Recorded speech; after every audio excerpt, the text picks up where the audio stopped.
Oh, I know the WWE mark's gonna be right in here talking greasy. Why you complaining about race? The WWE is doing its best numbers ever. I hear all the whining. And here's my favorite one. Race doesn't matter. We in 2025. Shut up. Shut up, man. Look, this has to be addressed because had it been Tony Khan, had it been anybody else, everybody would have been flaming him. But because it's Triple H, people want to sit here and turn the blind eye to this, man. We can't give this a pass. I'm not liking the way he's booking things right now. Now, could a part of it be because of the TKO? I believe so. I believe that's a part of it, a huge part of it, because it seems to me that TKO, which owns the UFC also, they're trying to cater basically to certain demographics, so to speak. Therefore, in the meantime, a lot of the black talent has been shafted.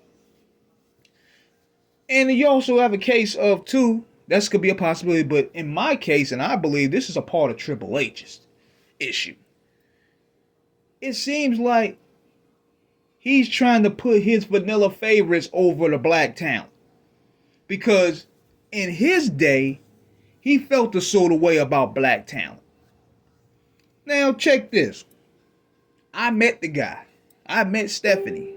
They were nice to me. I didn't get your vibe of that. But at the same time, with the way these shows is looking, we got to call it for what it is. And black talent has been getting shafted since he took over the keys. Let me get started with with Bianca and Naomi last night. They've been tag teaming. Bianca should be up a tier top card of the women's division because she is that over.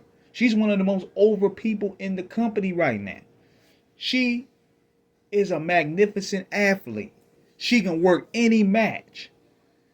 She is phenomenal. And she has the kids. Same with Naomi. Naomi is over too. Naomi can work.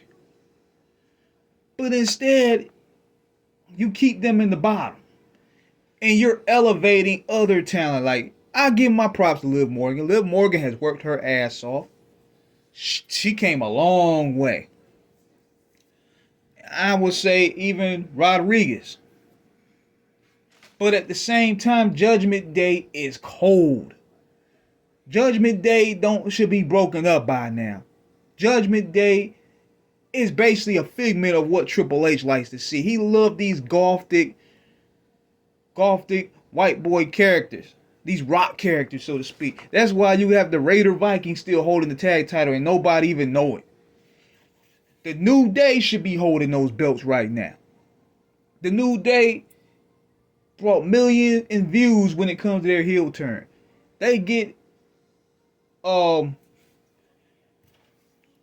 reaction every time they come to the ring. Straight bulls. Why are they feuding with the LWO? You sucking the steam out of those dudes. These guys should be the tag team champions right now so they could gain that heat.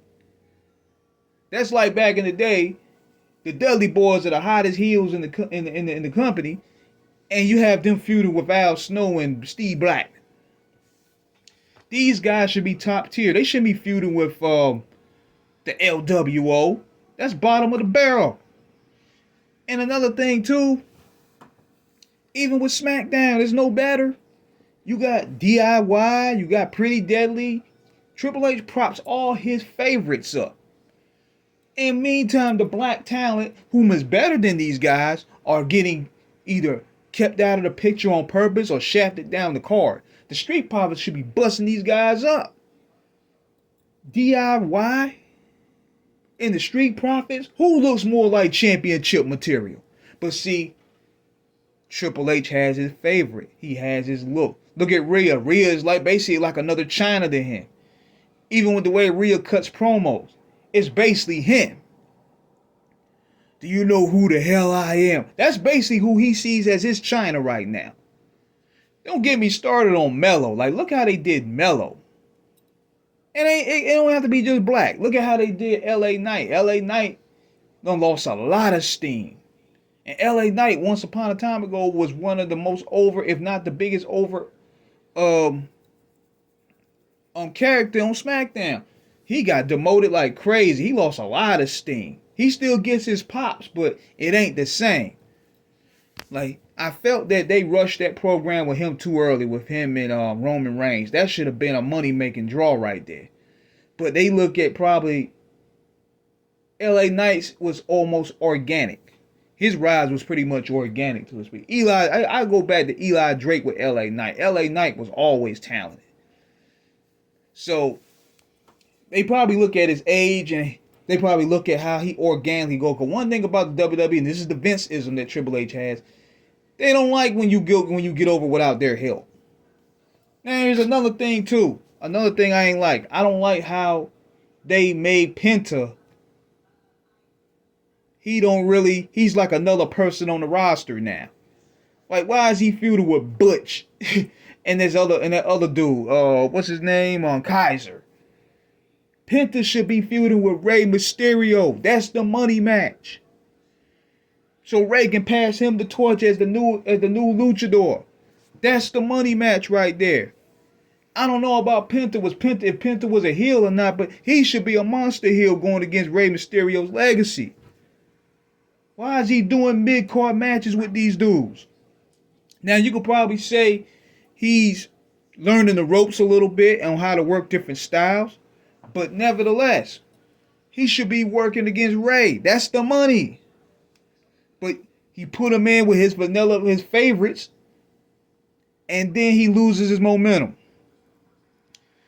And like I said, I mentioned the New Day. I mentioned Melo, how Melo is just lost out there. Like, he's just a cocky, brash guy but don't win. Like, why you got this man losing? Then I got on top of that, the 3 hour SmackDown's just been rough. They rarely mention Black History Month, which is ironic.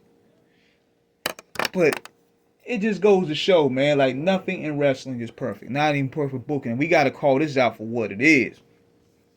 Makes no sense how DIY, Pretty Deadly, the Viking Raiders, and all these guys should be hogging all the TV time from the New Day, the Street Profits, and Bianca and Naomi. They shouldn't even have to lose, man, because the Judgment Day is cold. These girls are the most over right now. And on top of that, it should have been made sense. They should have been ahead. This is another problem I have with Triple H's booking is he slow burns everything. Jay should have just came out there yesterday. Now, unless you building something up with them and let Bianca win the chamber, it would make a little bit of sense. But it's showing right there. You put your chosen favorites over the black talent. And the black talent is outworking them. The black talent is more over. Make it make sense.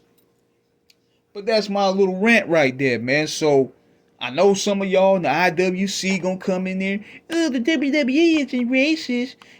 I don't want to hear that. I'm looking at what I see. You're telling me one thing but doing the opposite. So let me know what you guys think. I don't like that ish. When I saw that yesterday, I had this Kane look. I don't like this ish at all. So let me know what you guys think. Peace.